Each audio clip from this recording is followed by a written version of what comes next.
बिस्मिल्लाहिर्रहमानिर्रहीम। तहज्जुद की दुआ कबूल ना होने का खौफ जानकर हैरान हो जाओगे। इंसान अपनी जिंदगी में बहुत सी चीजों से खौफ ज्यादा होता है, जिनमें से एक उसके दुआएं कबूल ना होने का खौफ है, और दुआएं भी तहज्जुद की। तो अगर आपको यह खौफ है कि आपके तहज्जुद की दुआ कबूल नहीं होगी, तो सोचे फिर अल्लाह तहज्जुद के वक्त पहले आसमान पर क्यों आते। अगर रात की गहरी तारीकी में अदा की जाने वाली इस नमाज में कोई खास बात ना होती, तो अल्लाह कहते ही क्यों कि मेरे बंदे मुझसे मांगो जो तुम चाहते हो, और फिर भी दिल में शक है कुछ ना मिलने का। तो सोचे कि अल्लाह कुरान में नफली नमाजों में खुसूसन इसी नमाज का ही जिक्र क्यों करते।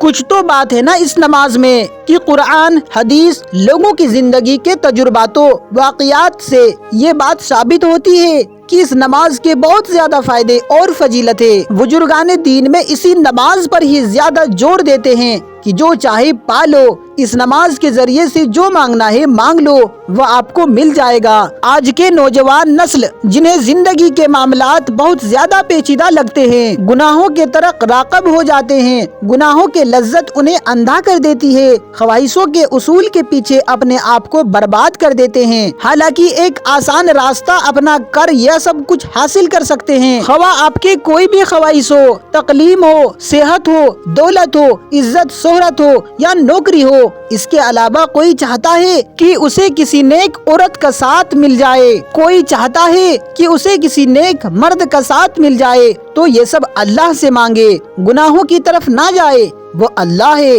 वो आपको जरूर देगा। उसने जब देने का वादा किया है तो फिर वो आपको क्यों नहीं अता करेगा। वो तो आपको बिन मांगे ही इतना कुछ अता कर रहा है, तो मांगने पर क्यों नहीं देगा। एक दफा आप उस रास्ते पर चल पड़े तो आप देखेंगे कि कामयाबियां कैसे आपके पास आएगी। आप तहज्जुद की नमाज के कमालात देखकर हैरान रह जाएंगे। और कुछ लोग सोचते हैं कि हम क्यों इतनी मेहनत करें, क्यों नमाजें पढ़े, क्यों तहज्जुद पढ़े, कब से मांग रहे हैं, कुछ नहीं मिलता। जिनको मिलना होता वैसे ही मिल जाता है।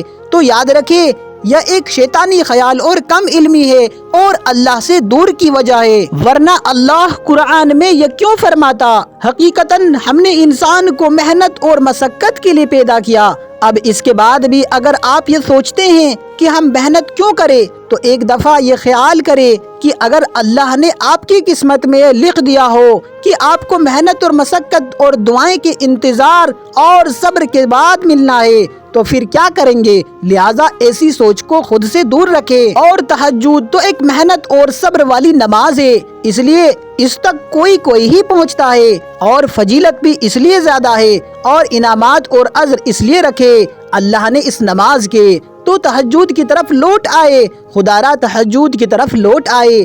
मैंने तो आजमाया हुआ है तहज्जुद को, इसलिए कहता हूँ कि अगर कुछ पाना चाहते हो तो तहज्जुद के सजदे में मांगो, क्योंकि तहज्जुद का सजदा अल्लाह को बहुत ज्यादा अजीज है।